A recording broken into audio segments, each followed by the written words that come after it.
And now, it's time for the superintendent's report. Dr. Pileski? Thank you, Ms. Becker. Good evening, everyone. March is officially recognized as Youth Art Month. I want to take a moment to note the artwork in the boardroom this evening.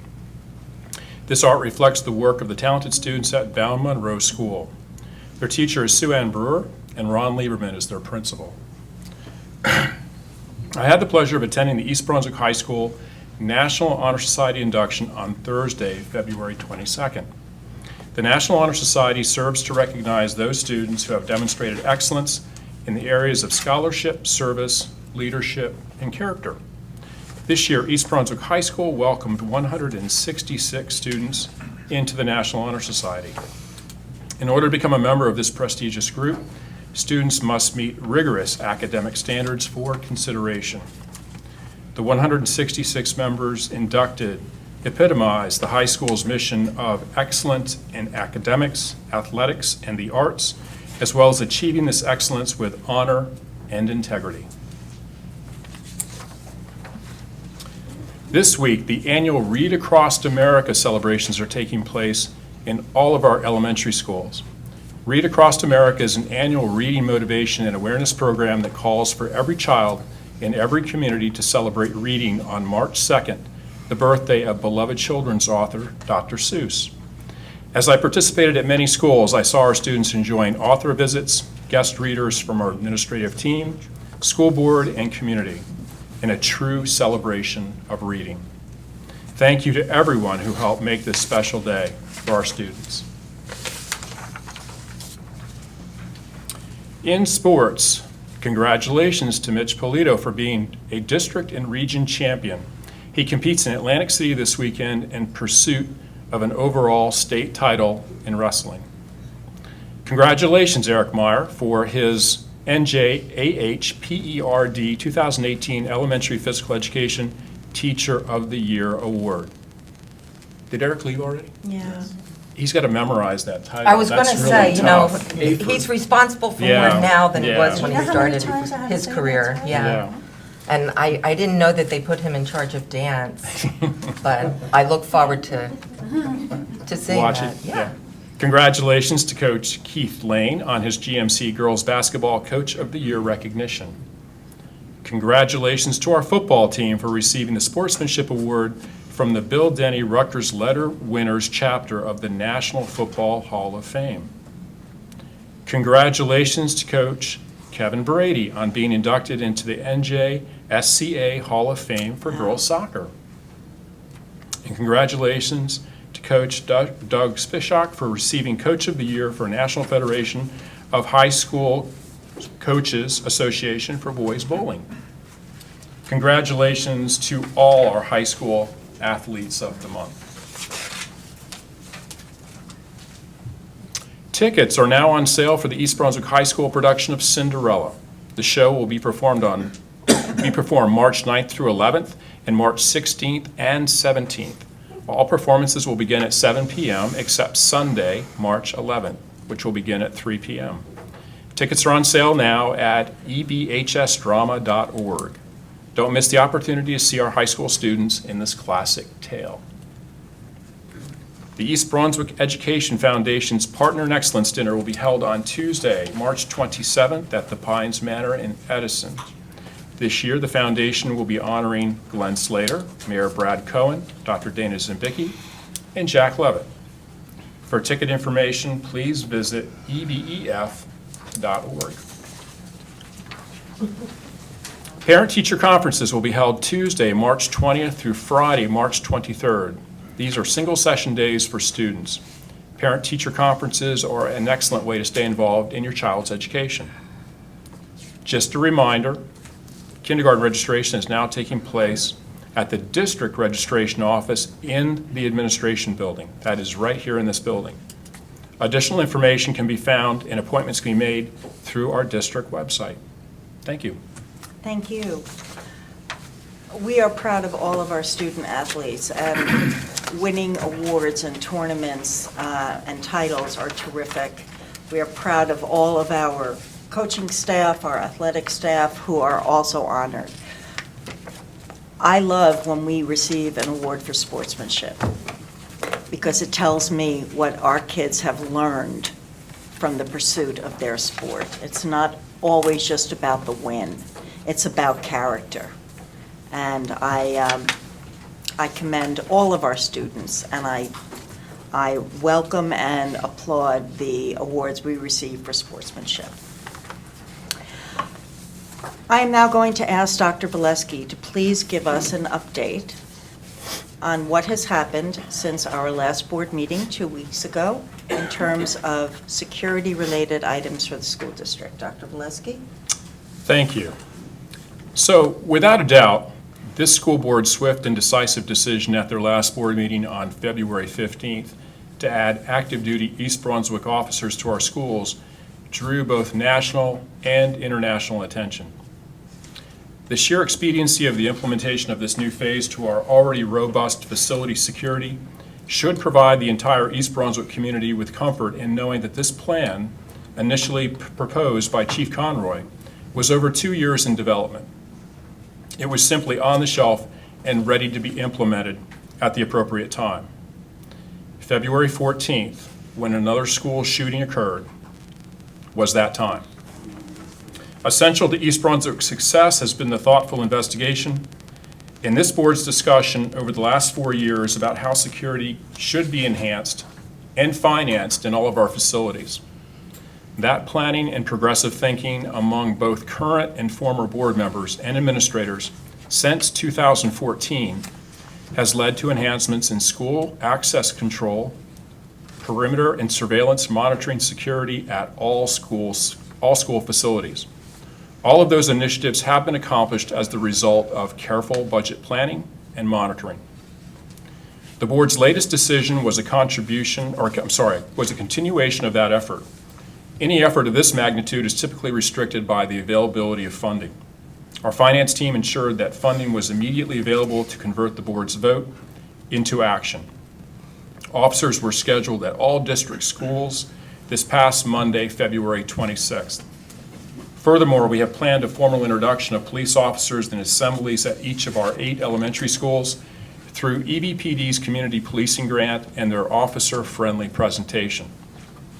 Over the past 2 years, we have fully integrated our own EBPS security force of school security officers, also known as SSOs, and our one district resource officer known as an SRO, who is on loan from EBPD. The board and administration know that physical security and additional appropriately trained security personnel are merely components of a comprehensive security plan and response. Equally important are the relationships built with students along with the programs we actively have in place to support the social and emotional wellness of our diverse student population. I want to express appreciation on behalf of the Board of Education in the administration to Chief Conroy and Captain Zebro, who have been enormously accessible to me and visible during this strategic addition to our security team, as well as our own Paul Nataluccio, Coordinator of School Safety and Security, and Mr. John Kosick from the Township Emergency Management. Our security will never be finalized. We will continue to investigate, review, analyze, and recommend enhancements to the Board of Education in areas of personnel, hardware, procedures, and protocols. I would like to thank the East Brunswick community for their support. We continue to tighten security at every single district venue, whether it is while students are present or at an evening district event. And everyone has responded with understanding. We are committed to making school feel just like, well, school, but with our security presence as part of the building's community, not necessarily overt. Always there to protect every child, staff, or visiting community member each and every day. Lastly, we are aware of a national student movement being organized for March 14th. Each secondary principal is working with student leaders on options for student voices to be put into action in a safe and appropriate manner. With that, I would like to introduce Chief Conroy from EBPD, who will also add a little insight from the police perspective. Chief Conroy?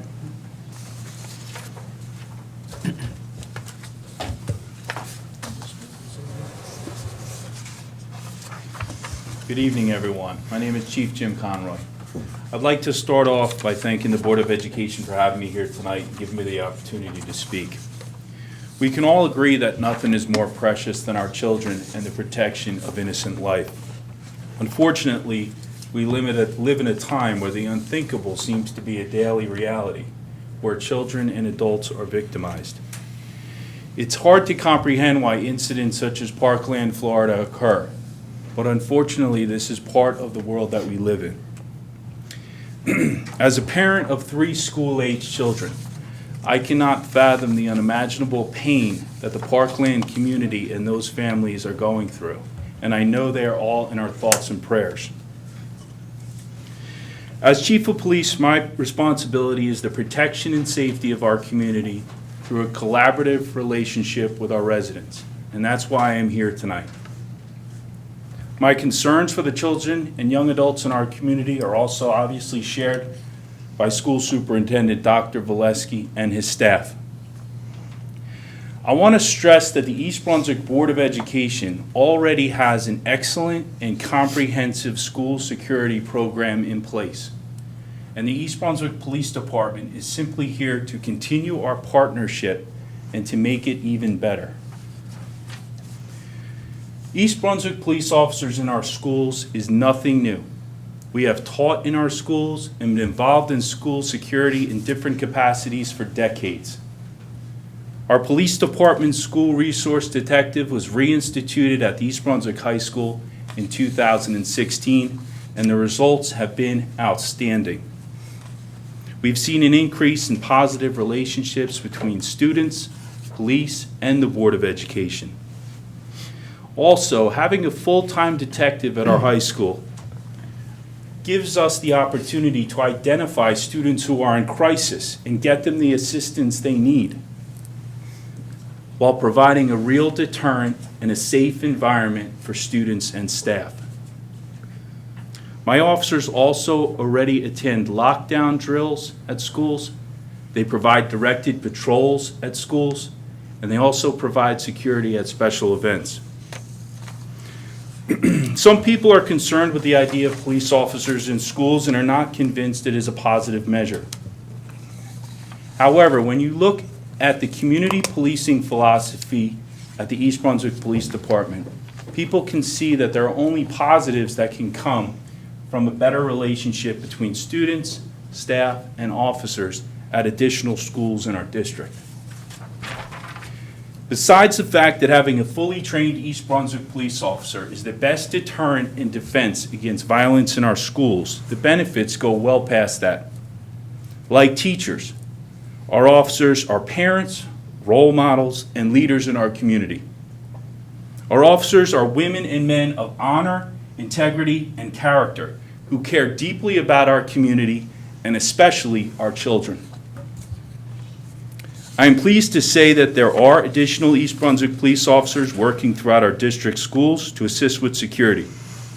For security reasons, I'm not going to comment on the number of officers, their locations, or their hours. To do so would undermine our security plan. I would also like to say that security in our schools is under constant evaluation by the Board of Education, and the East Brunswick Police Department will always be there to assist them in the future. All of you can assist as well. If you have an idea or suggestion, please reach out to us, because together we can all work on safeguarding our community. Thank you. Thanks, Chief Conroy. And if you allow me, as a third component of this presentation, we wanted to share with this audience and the broader community the social and emotional supports that we already have in place for our students, which is obviously a huge component of our security procedures, processes, and protocols. And with that, Mrs. Danielle Blaylock will offer that presentation. I don't think I'm as tall as Chief Conroy.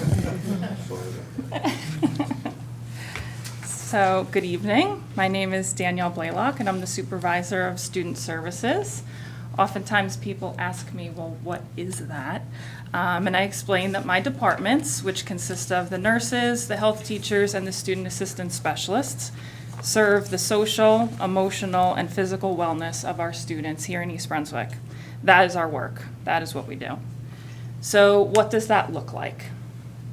We plan and implement all of the social and emotional wellness programming, including individual and small group counseling, school-wide activities that support positive school climate, mental health, and wellness.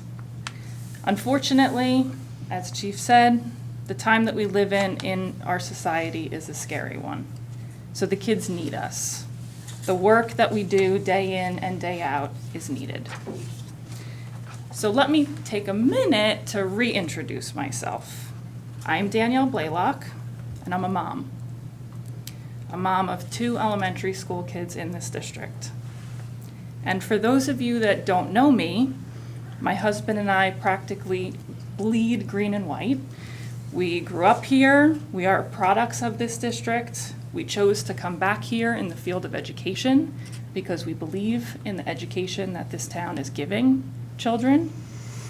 But most importantly, we chose to raise our children here. Why? Because we know that East Brunswick has the academics. We've got that. We're great at that. But we also know that East Brunswick values social and emotional wellness. That is my work. That is my passion.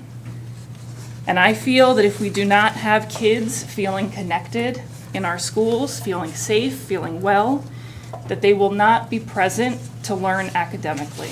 So it is equally as important as the academics that we provide.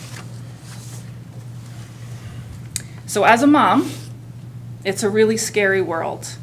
Mental illness is on the rise everywhere. No one is immune.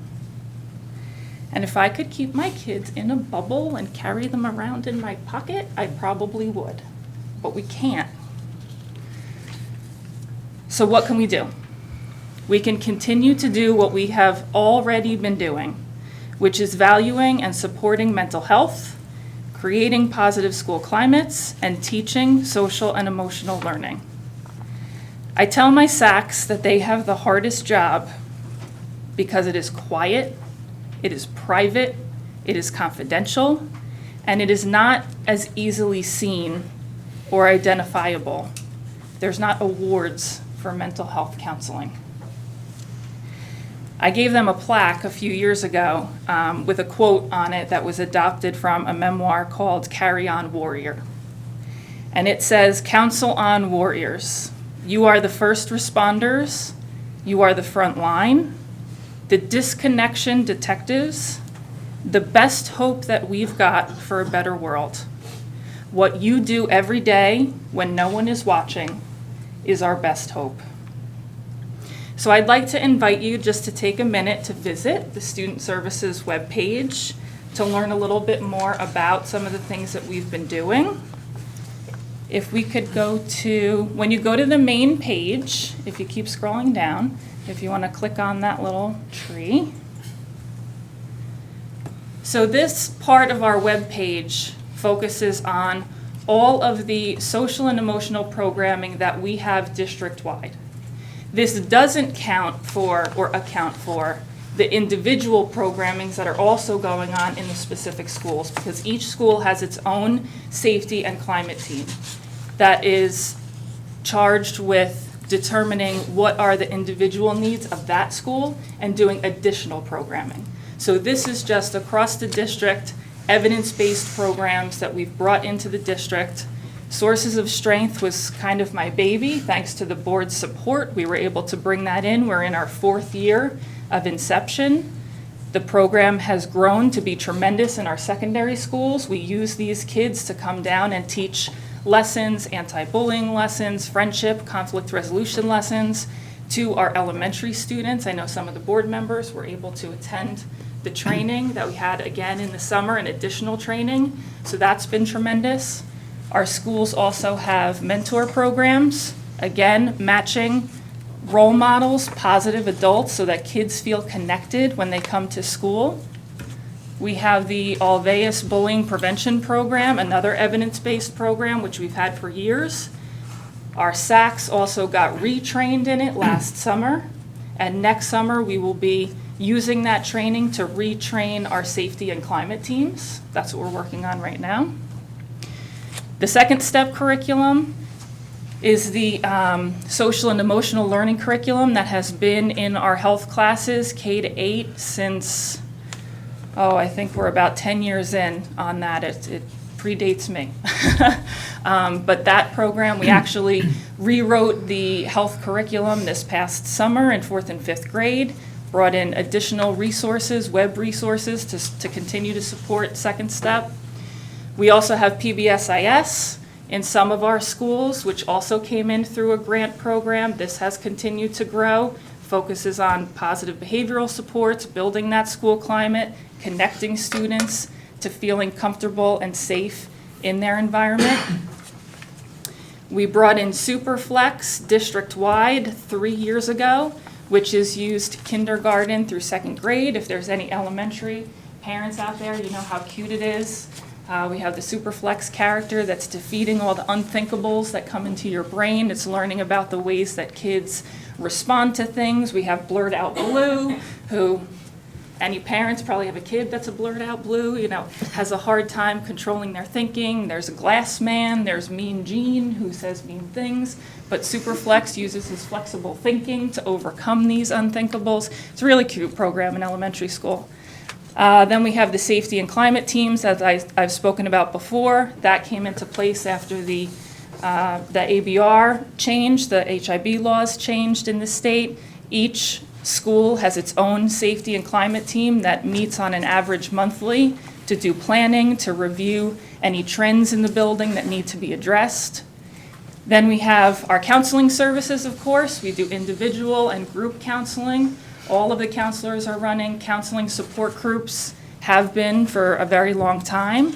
Parents can always feel free to reach out to the SAC in the building and request that their child be part of one of the groups that are being run or be seen individually for support. Our staff is also very active with the Traumatic Loss Coalition for Middlesex County. They have monthly meetings. We rotate participation in those meetings, get a lot of training through there. They've also come out and helped us to develop a crisis response manual in the event that we did have a traumatic event in East Brunswick. We have an emotional response of how we would, respond to such events. So they've been very supportive. And then we have assembly programs, and this is just a highlight. One of my favorites is the More Than Just That assembly, where high school students, we've been doing this for 6 years now. Dr. Gaskell always requests that we come back. High school students go down to Hammersholt and share stories about how they went through a difficult time, but how they were able to rely on their coping mechanisms and their coping strategies that they've been taught through the school to overcome that. And then after the program, students who related to one of the stories are allowed to come down to the guidance office and process that experience with those high school speakers as well as school counselors. So it's a really great experience. They develop friendships, they develop relationships. That's one of my favorites. Then we also have up there, let's see, our Sources of Strength. As I said, we bring the high school students from Sources of Strength, a group of them, to all of our elementary schools. They work with the 4th and 5th graders on things like inclusion, exclusion. They go to lunch with them, go to recess. They do they do a whole group lesson, a whole group assembly, and then they do breakouts in the classrooms. It's also a really nice experience for all our kids. We've been doing that for 4 years.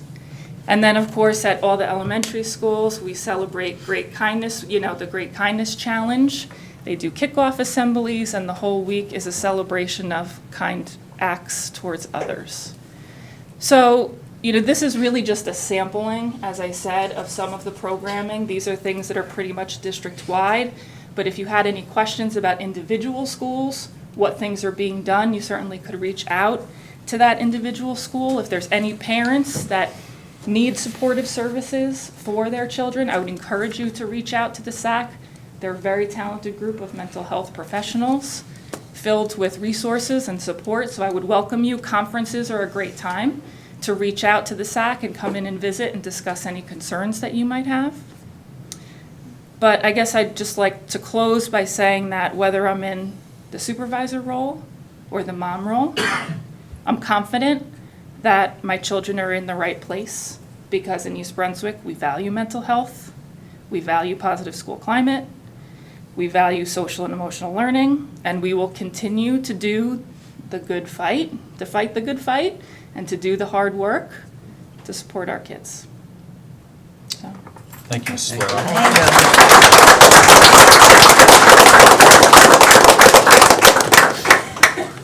Any discussion, board, any questions? Thank you so much. That was an incredibly comprehensive presentation, and I think all of us up here learned something about some programs we weren't even aware. And I applaud the total approach that you're advocating in terms of ensuring that all aspects of a child feel safe, not just physically, but the emotional and social well-being. And I thank you, Dr. Valesky, and I thank you, Mr. Figueroa, for your administration of all of these programs.